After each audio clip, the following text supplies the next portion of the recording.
Iliac pressed his four-fingered hand against the cold surface of the observation console and stared at nothing. That was his job, staring at nothing, and he had done it for 11 years without complaint, without excitement, and without a single meaningful event to report to anyone who cared enough to listen. The sensor station on the dead moon of Kethis 9 was the loneliest posting in the entire Voranthi hegemony, a punishment disguised as a duty, a place where careers went to rot in silence, and where ambition dried up like water on scorched stone. Iliac was a low-caste Voranthi, born into a family of record-keepers and minor clerks who had served the Pale Throne for 600 generations, without ever being noticed or rewarded for their loyalty. He had been assigned to the Quiet Corridor monitoring post because someone in the capital needed a warm body to fill a seat, and his name had been at the bottom of every list that mattered. Was a vast stretch of space on the far edge of the galaxy's western arm, where no civilization had ever emerged, no signal had ever been detected, and no ship had ever traveled. It had been silent since before the hegemony existed. It had been silent since before the Voranthi learned to build fire. 40,000 years of galactic civilization, 6 spiral arms under the dominion of the Pale Throne, and the corridor remained the one place in the cosmos that offered absolutely nothing to anyone. Iliac checked his instruments the way he always did, with the slow and mechanical rhythm of a man who expected nothing and received exactly that. Thermal sensors showed background radiation at standard levels. Gravitational monitors showed no mass distortions. Communication arrays picked up the usual static hiss of deep space, the ancient echo of dead stars and scattered particles that meant nothing to anyone. He reached for his log tablet and began to type his daily report, the same report he had typed 10,000 times before. Shift 10,247. Warden Iliac, Station Kethis 9. No activity detected in monitored sectors. Quiet corridor status unchanged. All systems nominal. He set the tablet down and leaned back in his chair. The ceiling above him was gray and cracked. A light panel in the corner had been broken for 2 years, and nobody had come to fix it, because nobody came to Kethis 9 for any reason at all. He closed his eyes and listened to the hum of the station's old power core, a sound so familiar it had become a kind of heartbeat, steady and meaningless and endless. Then the console chimed. Iliac opened one eye. The sound was soft, almost polite, the kind of notification the system generated when it caught a stray particle burst or a sensor echo bouncing off a distant asteroid. He sat up slowly and looked at the screen. A single line of data blinked in amber text against the dark background. P. Anomalous energy signature detected. Sector 7 null western. Duration 0,003 seconds. Classification unresolved. RP. Iliac frowned. He tapped the line and expanded the data record. The signature was tiny, barely a whisper in the vast emptiness of the corridor, and the system had already flagged it as a probable ghost echo, a reflection of some distant natural event that had bounced through subspace and arrived at his sensors stripped of meaning. The automatic classification algorithm had tagged it for archival and moved on. But Iliac did not move on. He was not a brilliant man, and he knew it, but he was careful in the way that only deeply bored people can be, attentive to small details, because small details were all he had. He pulled the raw data onto his secondary screen and began to study it. The energy signature was wrong. Not wrong in a dramatic way. Not wrong in a way that screamed danger or demanded immediate action, but wrong in the quiet and unsettling way that a word looks wrong when you stare at it too long. The signal's compression ratio did not match any known natural phenomenon. Voranthi science had spent thousands of years cataloging every type of energy event the universe could produce. Solar flares, neutron bursts, gravitational waves, quantum decay signatures, and this matched none of them.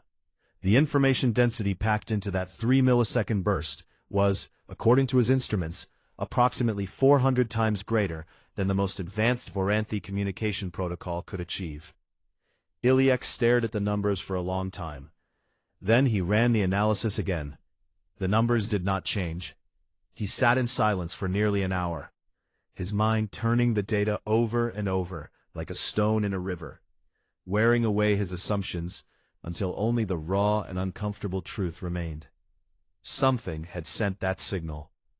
In the quiet corridor, the place where nothing existed and nothing had ever existed, had produced a burst of energy so sophisticated that it made Voranthi technology look like a child scratching marks in the dirt. Iliek opened a formal incident report, the first he had ever filed in 11 years, and began to write with hands that trembled slightly. He described the signal, attached the raw data, noted the impossible compression ratio, and flagged it for immediate review by the Hegemony's Strategic Monitoring Division. He transmitted the report through the station's communication relay, and waited. The response came 3 days later, not from a Strategic Monitoring Division, but from his direct superior, Commandant Osvari, a mid-level officer who managed 14 dead-end postings across the outer territories, and who had never visited any of them. The message was brief. Warden Iliek, report received and reviewed. Anomalous signatures in the quiet corridor have been logged and dismissed on 4,612 previous occasions across the last 9 centuries. Your diligence is noted. No further action required. Resume standard monitoring.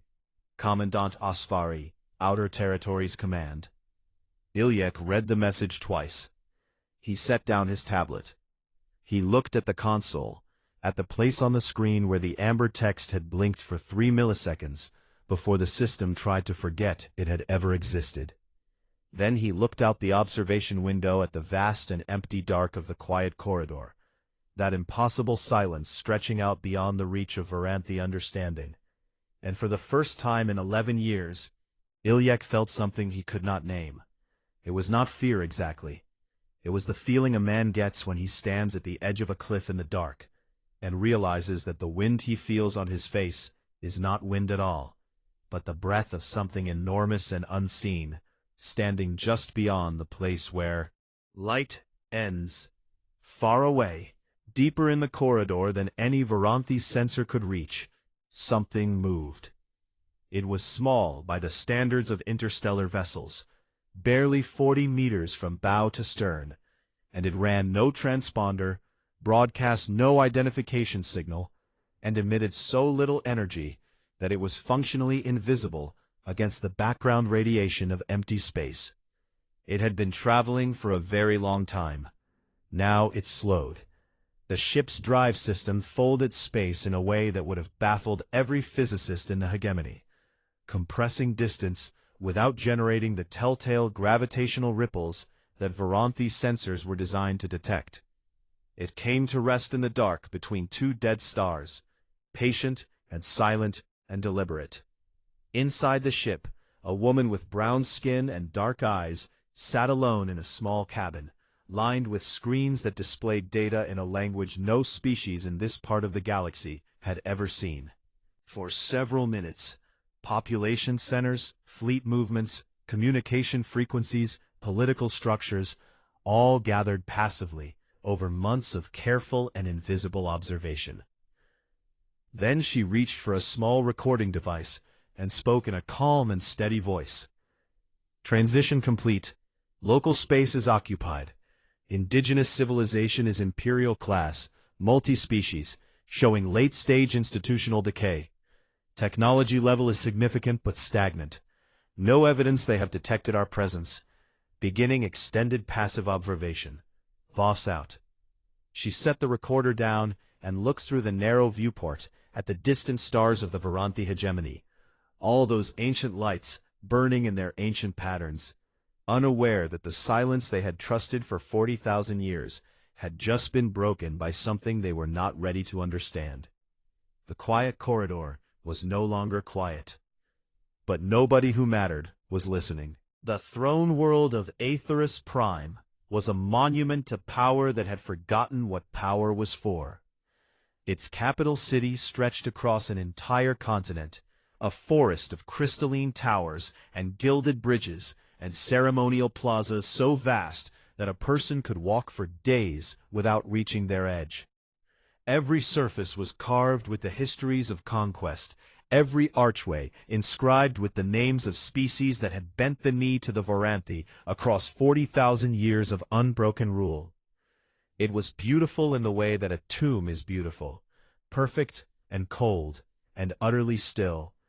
At its center stood the chamber of the Pale Throne, a hall so large that clouds formed beneath its ceiling, where the eldest of the Voranthi sat in their ancient seats and governed the galaxy through tradition and silence, and the absolute certainty that nothing could ever change. Ambassador Tyan of the Rethki people hated every stone of it. She walked through the outer corridors of the diplomatic quarter, with her head held at the precise angle of deference that her station required, low enough to show respect, high enough to show that she had not been broken. The Rethki were a vassal species, conquered 8,000 years ago, permitted to exist within the hegemony as long as they served without complaint and never forgot their place. Tyan had spent her entire career learning how to smile at the people who owned her civilization. She was very good at it. Today she carried a data tablet containing trade proposals that the Rethki Economic Council had spent 3 years preparing. Adjustments to tariff structures that would allow her people to keep a slightly larger share of the resources extracted from their own homeworld. It was a modest request, almost embarrassingly small, and she already knew it would be denied, because every request was denied, and every appeal was ignored, and the hegemony did not negotiate with those it considered subjugated. Beneath negotiation. But she filed the proposals anyway, because the act of filing was itself a message, not to the throne, but to the quiet network of diplomats, dissidents, and resistance contacts who watched her movements and read meaning into every gesture she made. Tyan was not just an ambassador. She was a bridge between 24 subjugated species who dreamed of freedom but lacked the strength to seize it. In private meetings held in shielded rooms and in coded messages buried inside routine diplomatic correspondence, she helped coordinate a web of resistance that stretched across 1,000 worlds. It was slow work, dangerous work, and often hopeless work, because the hegemony's military was vast, and its surveillance networks ran deep, and no coalition of vassal species had ever successfully challenged the Pale Throne. But Tyan kept building the network anyway, because doing nothing was a kind of death she refused to accept. District. On the far side of the capital, Admiral Kesavoth stood before a wall of tactical displays and studied a problem that should not have existed. Kesavoth was tall, even by Voranthi standards, with the pale gray skin and sharp features of the officer caste, and she carried herself with the controlled stillness of someone who had spent decades making decisions that ended or saved lives. She was one of the few flag officers in the hegemony's fleet who had actually seen combat, a border skirmish against a rogue mining collective 20 years ago that most of her peers considered beneath mention.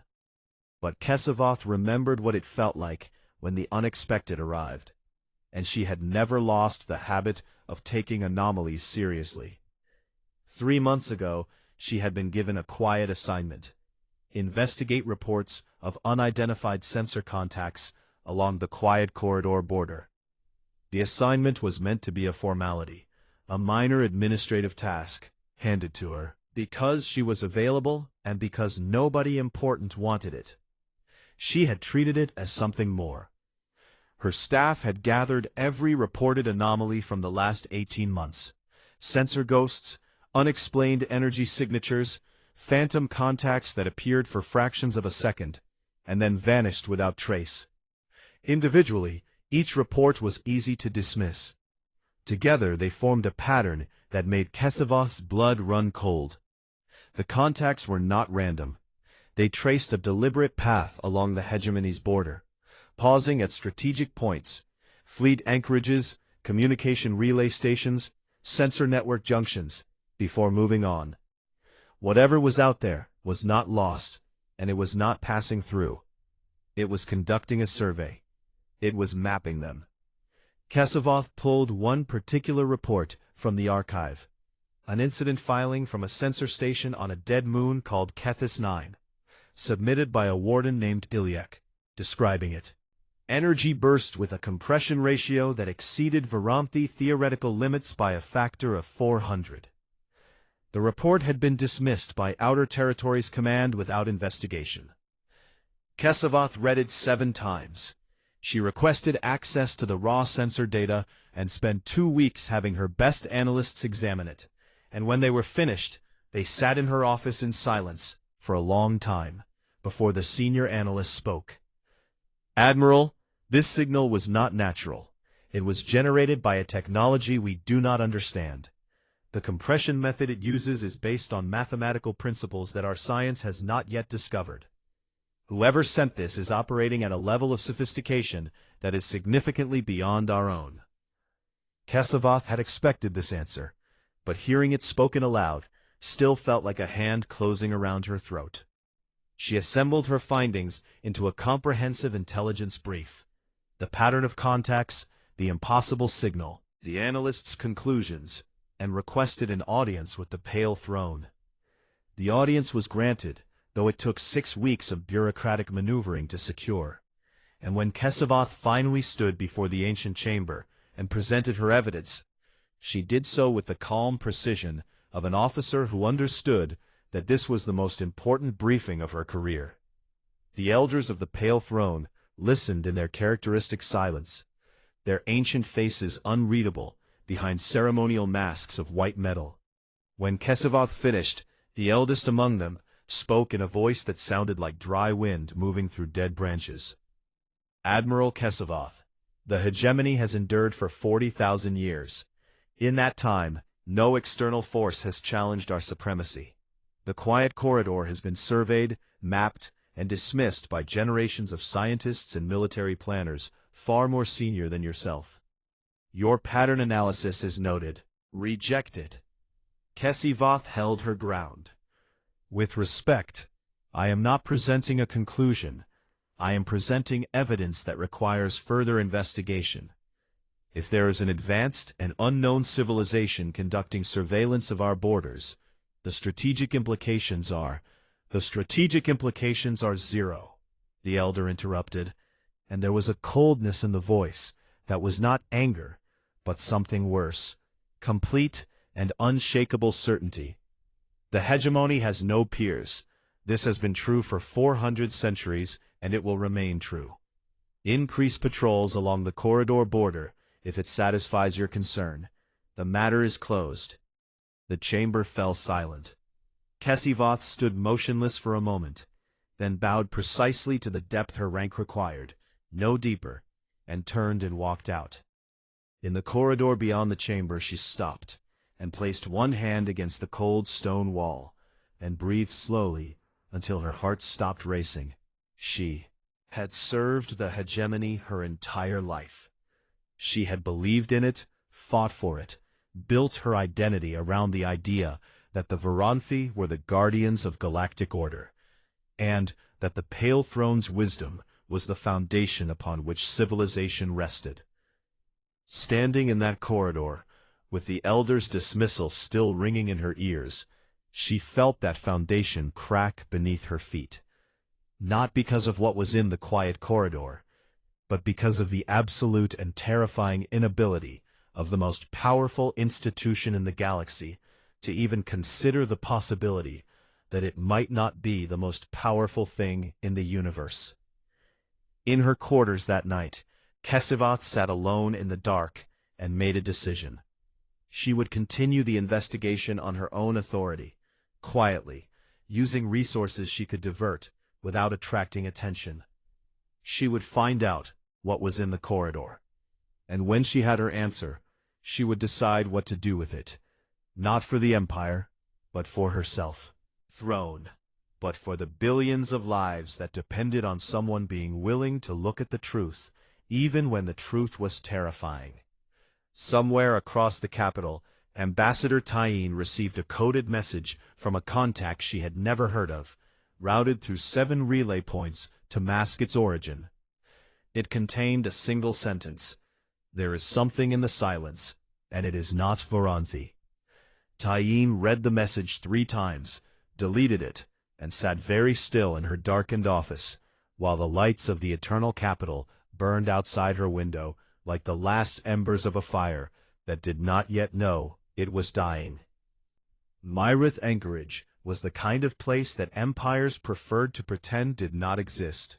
It hung in the gravitational shadow of a brown dwarf star, at the intersection of 3 contested trade lanes, a sprawling station built from the welded hulls of decommissioned warships and abandoned cargo haulers, held together by improvised engineering and the shared understanding that everyone who docked here had something to hide.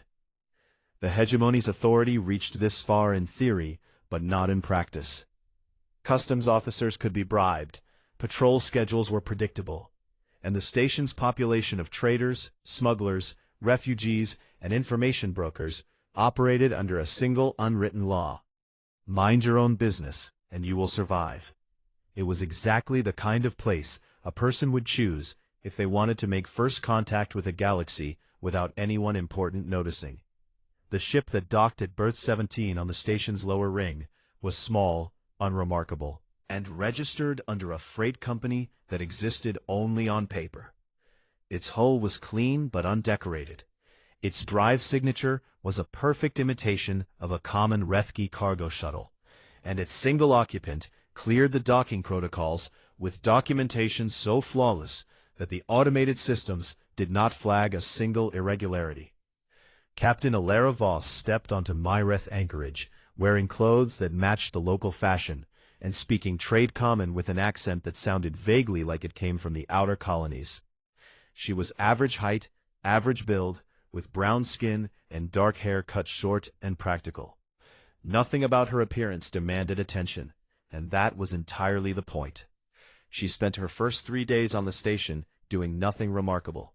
She ate at common food stalls, browsed merchant shops, sat in public gathering areas, and listened to conversations with the patient and unhurried manner of a traveler who had nowhere particular to go.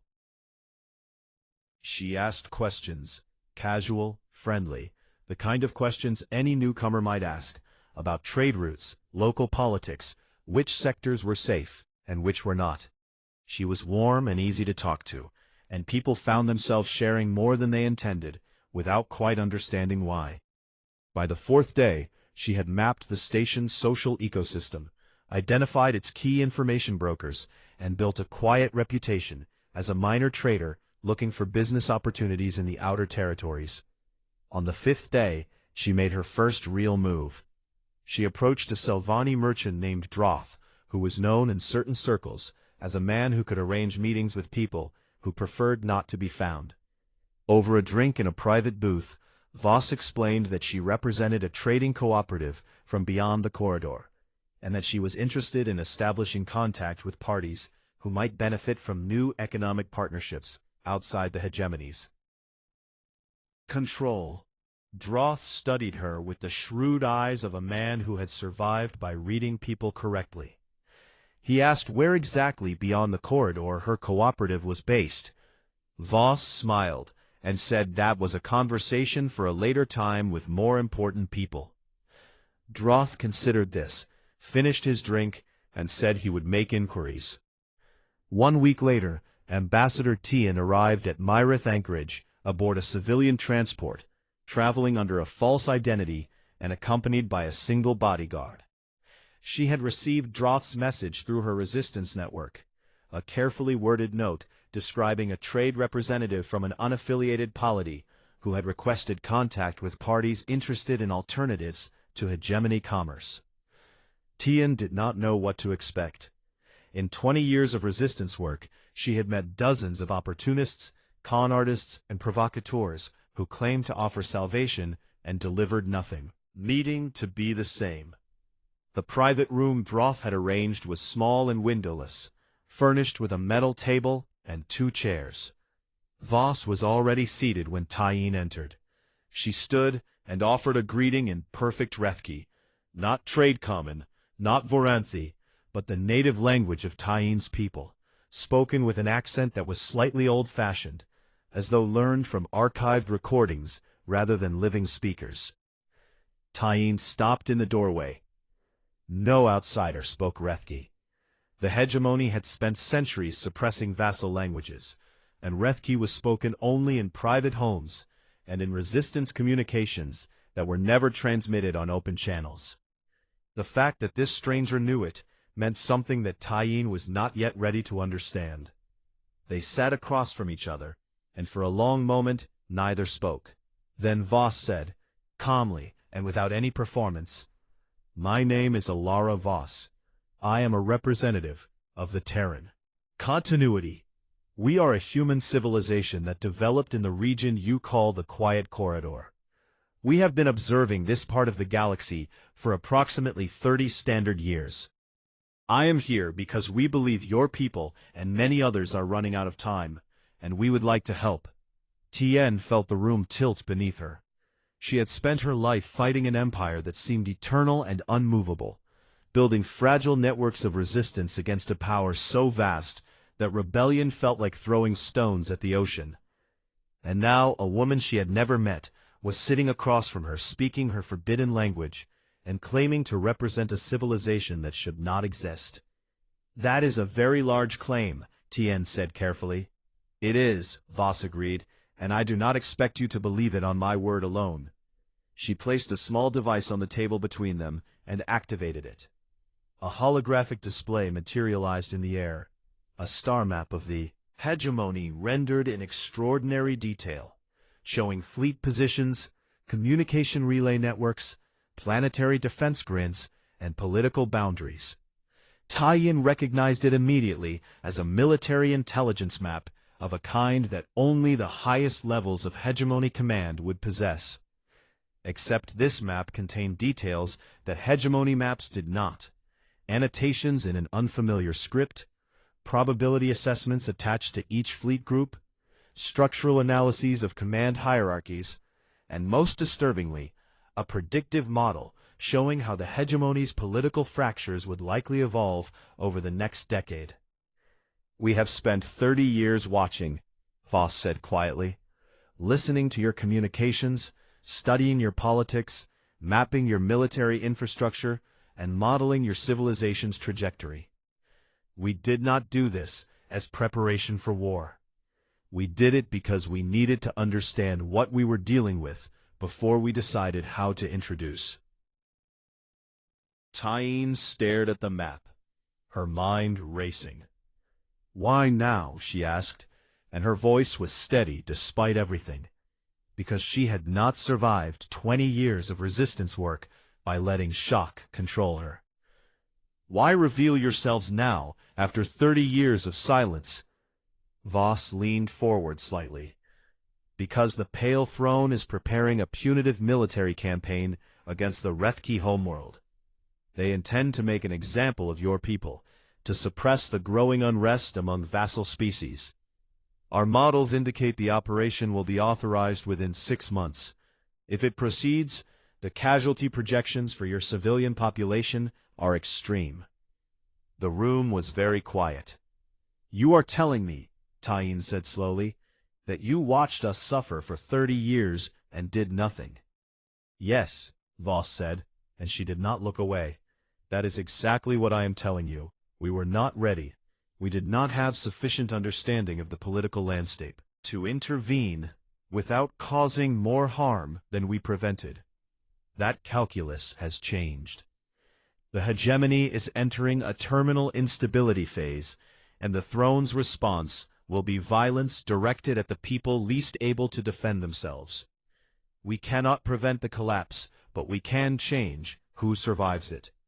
Tien sat with this for a long time.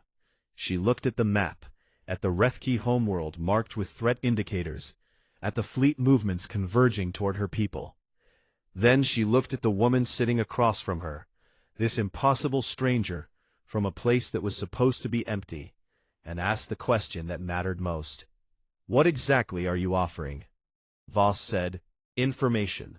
the same weapon we use to survive our own history. We will give you and every other subjugated people in this hegemony the knowledge you need to make your own choices with open eyes. We will not fight your wars, and we will not govern your worlds. Sure that when the moment comes, you are not standing in the dark. 3 days after Tyene left Myreth Anchorage, Admiral Kesevoth's patrol fleet arrived in the sector, hunting the phantom sensor contacts that had led her on a chase across half the outer territories. She found nothing. The human ship was already gone, slipped away on a drive system that left no trail. But when Kesevoth returned to her command bridge and activated her personal console, a file was waiting for her. Placed there by means her security team could not explain, bypassing every encryption layer and firewall as though they did not exist. It contained a complete and devastating analysis of the hegemony's military vulnerabilities, written with the clinical precision of an intelligence service that had spent decades studying its subject. At the bottom of the file, in flawless Voranthi script, was a single line. "You deserve to know, EV." Kesevoth read the file 3 times. Then she sat alone on her bridge in the dark, and understood that the galaxy had just changed, and that most of the people in it had no idea. The order came down from the Pale Throne on the first day of the Voranthi high season, wrapped in the formal language of Imperial decree, and sealed with the authority of elders who had not set foot outside their chamber in centuries. By the will of the eternal hegemony, the Rethki subjugation reinforcement campaign is hereby authorized. Fleet elements of the 3rd and 7th Combined Armadas shall proceed to the Rethki home system and execute pacification operations as outlined in Strategic Directive 1107. All resistance is to be suppressed with decisive force. The purpose of this action is the preservation of order. Admiral Kesevoth read the order in her quarters aboard the flagship Axion of Silence and felt something cold settle into her chest like a stone dropped into deep water. She had known this was coming. Voss's intelligence file had predicted it almost to the day. The throne's response to growing vassal unrest would be a brutal show of force against the most visible dissident population, designed to terrify every other species into submission. It was the oldest strategy in the hegemony's playbook, and it had worked 100 times before. But Kesevoth had read the file, had seen the analysis of what the hegemony's military actually looked like beneath its gilded surface: overstretched, undertrained, dependent on outdated doctrine, and the assumption that no enemy would ever test them seriously. She knew that the Rethki campaign would not suppress the unrest. It would ignite it.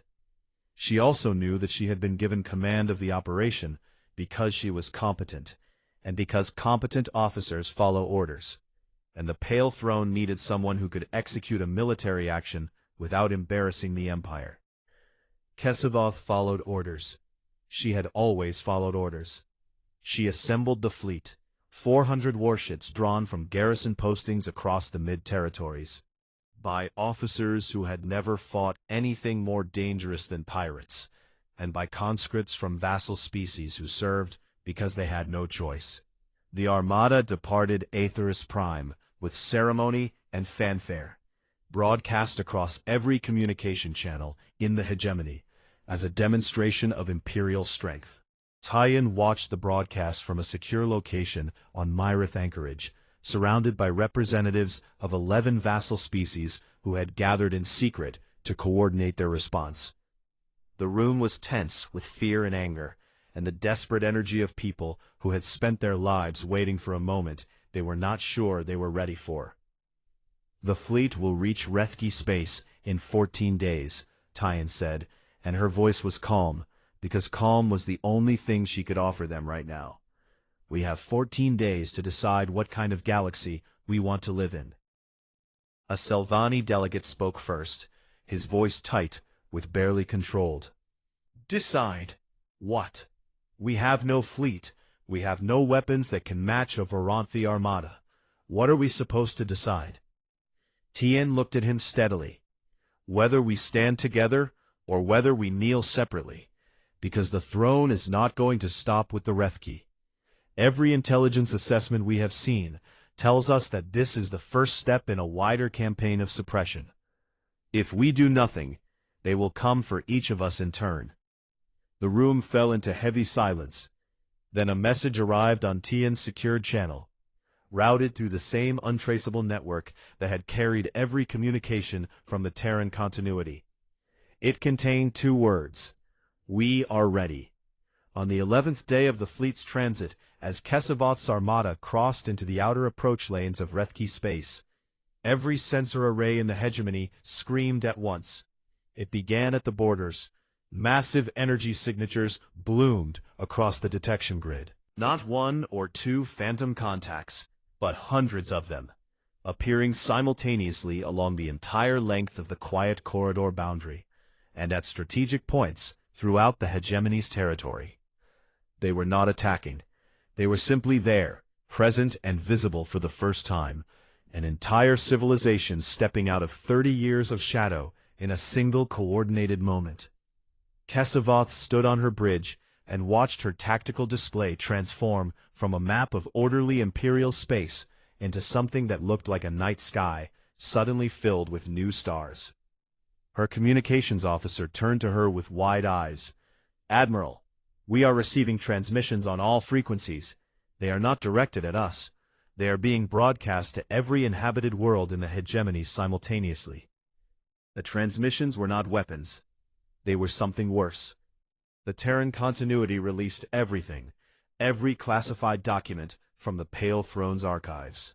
Sealed archives, plans for the systematic reduction of vassal populations, contingency orders for the mass sterilization of rebellious species, economic models showing how the hegemony had deliberately kept subjugated worlds impoverished to prevent them from developing military capability.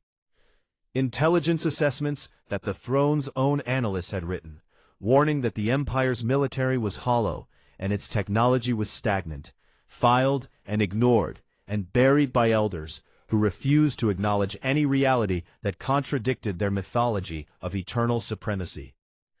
Detailed analyses of every fleet position, every defensive weakness, every supply chain vulnerability, every communication blind spot, not provided as a weapon for any specific faction, but released to everyone simultaneously so that no single group held an advantage. And attached to all of it, a document written in every language spoken across the hegemony. A framework for a post-imperial political order based on voluntary association, mutual defense, and the sovereignty of individual species. It was not a declaration of war. It was an autopsy of an empire, delivered while the patient was still breathing. The effect was immediate and overwhelming. On 17 worlds, vassal species that had been quietly preparing for resistance for decades received the confirmation they needed, proof that the hegemony had always intended to destroy them if they became inconvenient. Uprisings erupted not as chaotic riots, but as coordinated political actions. Planetary governments declaring independence and seizing control of local infrastructure before hegemony garrisons could respond. On the throne world itself, the Pale Throne's communication networks collapsed under the volume of panicked reports flooding in from every corner of the empire. The elders issued orders that contradicted each other, recalled fleets that were already committed to operations. Loyalty from military commanders who were reading the same leaked documents as everyone else. Kesavoth stood on her bridge in the eye of the storm and understood with perfect clarity that the empire she had served her entire life was dying, not because an enemy had destroyed it, but because the truth had been released, and the truth was something the hegemony could not survive. Her orders were clear: proceed to the Rethki homeworld and execute the pacification campaign. The Rethki defense fleet, small and outdated, had formed a desperate line between her armada and their world. They were outnumbered 20 to 1. They would fight and they would die, and the throne would have its example. Kesavoth looked at the tactical display for a long time. She thought about the file that Alara Voss had left on her console, the analysis that had predicted this exact moment with terrifying accuracy. She thought about the leaked documents now spreading across every world in the hegemony, the proof that the empire she served had always been prepared to commit genocide against the people it claimed to protect. She thought about the Rethki defense fleet, those tiny ships crewed by people who knew they could not win, but who had chosen to stand between their families and annihilation anyway. Then, Admiral Kesavoth of the Voranthi hegemony did something that no flag officer had done in 12,000 years of Imperial service. She opened a direct channel to the Rethki fleet commander and spoke a single word: withdraw. Then she turned her armada around. Half her captains followed her without hesitation. The other half broke formation and scattered. Some toward the throne world, seeking new orders. Some toward the nearest port to wait and see which way the wind blew, and a few toward the Rethki line to carry out the original attack before finding themselves outnumbered now and abandoning the attempt. Pale Throne, receiving reports of Kesavoth's defection, attempted for the first time in recorded history to open a communication channel to the Terran continuity. The response came almost instantly, a pre-recorded message, as though the humans had been waiting for exactly this call at exactly this moment. The recording showed a human man, middle-aged, with gray hair and a plain uniform, sitting in a simple room with no decoration and no symbols of rank. He spoke in Voranthi, slowly and clearly, with the careful pronunciation of someone who respected the language, even as they delivered its speakers the worst news they had ever received. To the Pale Throne of the Voranthi hegemony, you built your empire on the assumption that you were alone in the universe. You were never alone. We were simply not ready to introduce ourselves. We are ready now. We have not come as conquerors. We have come as witnesses. What happens next is not our decision. It is yours. But the age of silence is over, and it is not coming back. The message ended. The Pale Throne sat in its ancient chamber, and for the first time in 40,000 years, the elders had nothing to say. 6 months after the day the galaxy learned the word human, the Voranthi hegemony still existed on paper. Its flag still flew above the throne world, its elders still sat in their ancient chamber, and its remaining loyalist fleets still patrolled a handful of core systems where the Pale Throne's authority had not yet evaporated. But the empire that had ruled 6 spiral arms for 40,000 years was gone in every way that mattered, dissolved not by invasion or bombardment, but by the simple and irreversible act of being seen clearly for the first time. It had died the way old lies die, not with a dramatic ending, but with a slow and quiet replacement by the truth. Province by province, system by system, the vassal species of the hegemony had declared their independence in the weeks following what the galactic press now called the disclosure event. Some transitions were peaceful. Local Voranthi governors who had read the leaked documents and understood that the empire they served had been planning their people's destruction simply stepped aside and let self-governance take root. Others were messy and violent, decades of suppressed anger boiling over into conflicts that burned hot and brief before exhausting themselves. A few were still ongoing, tangled disputes over borders and resources and old grievances that would take years to resolve. It was not a clean revolution. It was not a triumphant liberation. It was the chaotic, painful, deeply imperfect process of an entire galaxy learning to stand on its own feet after millennia spent on its knees. Ambassador Tien, though nobody called her ambassador anymore, because there was no empire left to be an ambassador to, stood at the center of it all. She had returned to the Rethki homeworld in the days after Kesavoth turned the armada around, and had been swept into a provisional government that was equal parts desperate improvisation and fierce determination. Her office was a converted storage room in the basement of what had been the hegemony's colonial administration building, now repurposed as the seat of Rethki self-governance. The walls were bare, and the furniture was borrowed, and the communication equipment was held together with adhesive strips and hope. She worked 18-hour days mediating disputes between factions, coordinating food distribution networks that the hegemony had controlled and then abandoned, and negotiating mutual defense agreements with neighboring species who were just as overwhelmed and just as determined to make this work. Human advisors were present, not many, never in positions of authority, and always careful to frame their contributions as suggestions rather than directives. They helped with logistics, with communication infrastructure, with the 1,000 technical problems that emerged when an empire's administrative systems suddenly stopped functioning. Were patient and practical and unfailingly polite, and they never once gave the impression that they expected gratitude or obedience in return. Tian was not sure what to make of them.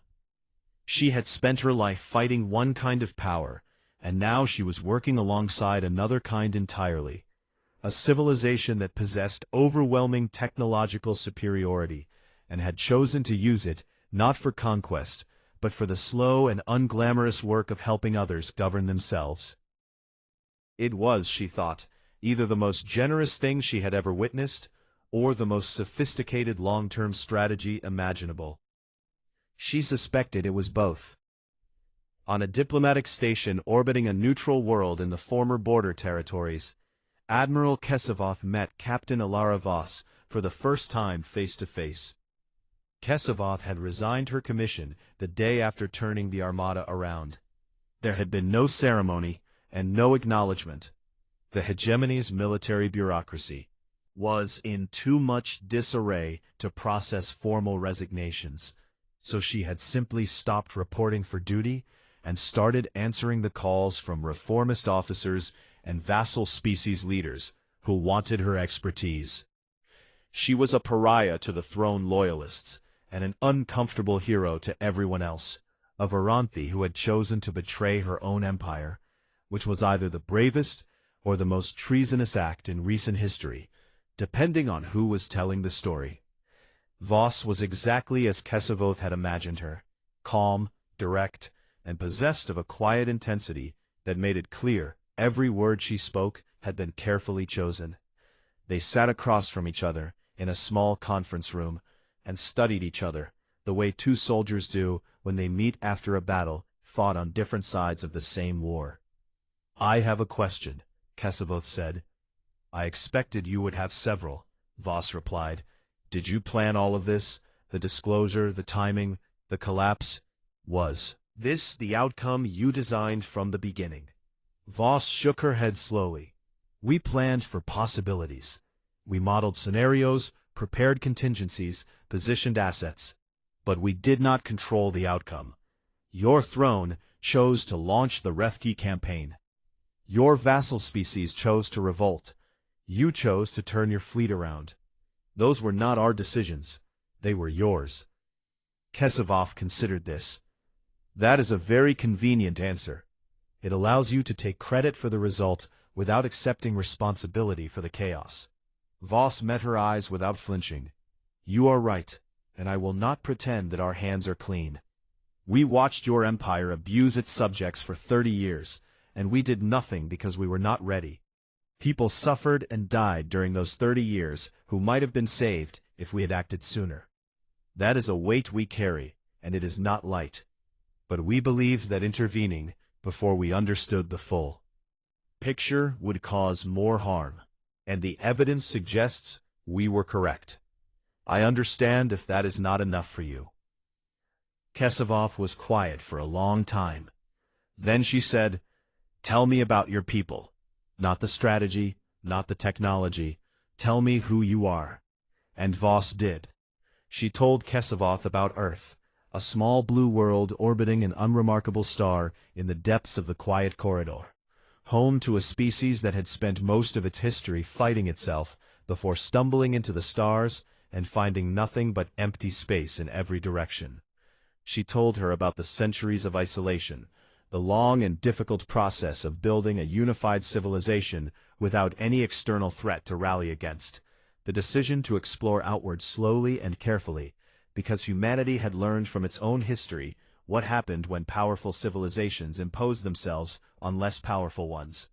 She told her about the moment 30 years ago when a Terran deep space probe had detected the first faint signals of the Varanthi hegemony. The shock of discovering they were not alone, followed immediately by the discipline to remain hidden until they understood what they were dealing with. "We spent 30 years learning your languages, studying your cultures, mapping your politics," Voss said. "Not because we were afraid of you, but because we wanted to get this right. First contact is not something you get a second chance at, and we were determined not to repeat the mistakes our own ancestors made when different civilizations met for the first time on our homeworld." Kesavoth absorbed this. "You could have conquered us," she said, "and it was not a question." "Yes," Voss said simply, "but you chose not to. We chose to offer information instead of force.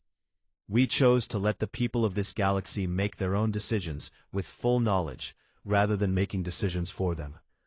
That choice was not selfless. A free and self-governing species is a better neighbor than a resentful empire or a chaotic wasteland. Our interests and your interests aligned. We simply had the patience to wait for the right moment to demonstrate that. Far from the diplomatic stations and provisional governments, and the slow, hard work of building a new galactic order, on the dead moon of Kethis 9, the sensor station still hummed in its quiet orbit. Sensor Warden Iliak was still there. He had not been reassigned, because the bureaucracy responsible for reassigning him had ceased to function, and so he continued his watch over a stretch of space that was no longer called the Quiet Corridor. People were calling it the Terran Passage now. A young human woman arrived at the station one morning aboard a small transport. A journalist, she explained, compiling a historical record of the events leading up to the disclosure. She had traced the chain of intelligence reports backward through the hegemony's archives and discovered that the very first official record of contact with humanity was an incident report filed from this station by a warden named Iliak. Iliak was astonished. He had assumed his report had been deleted years ago, buried and forgotten like everything else that happened on Kethis 9. The journalist smiled and told him that his report had indeed been buried, but that the humans had intercepted it 30 years ago and had kept a copy in their own archives as a matter of historical significance. "You were the first person in this galaxy to notice us," she said. "The first person to look at a signal that everyone else dismissed and say that it mattered. Every empire thinks the end will come as a fleet on the horizon. It never does. It comes as a single ping on a sensor screen that someone almost deleted." Iliak did not know what to say to this. He looked out the observation window at the Terran Passage, which was no longer dark and silent, but alive with the running lights of human ships moving freely through space that had been empty for as long as anyone could remember. On the throne world of Aetheris Prime, the Pale Throne still sat in its great chamber. The elders were fewer now. Some had withdrawn into seclusion. Some had simply stopped attending. And the hall that had once held the weight of galactic authority felt hollow and vast and unbearably quiet. They stared at a star map that no longer belonged to them, watching the borders of their dominion shrink day by day as the galaxy they had claimed to own for 40,000 years quietly and firmly informed them that it had never been theirs to own. In every former hegemony sensor station across 6 spiral arms, the automated logging systems updated their records with a standardized entry that would be studied by historians for generations to come. Unidentified contact registered. Imperial collapse confirmed. New designation. Terran continuity. Status allied. And beneath this, added by an unknown hand in a script that was no longer unfamiliar, a final annotation. They were always there, we simply were not listening.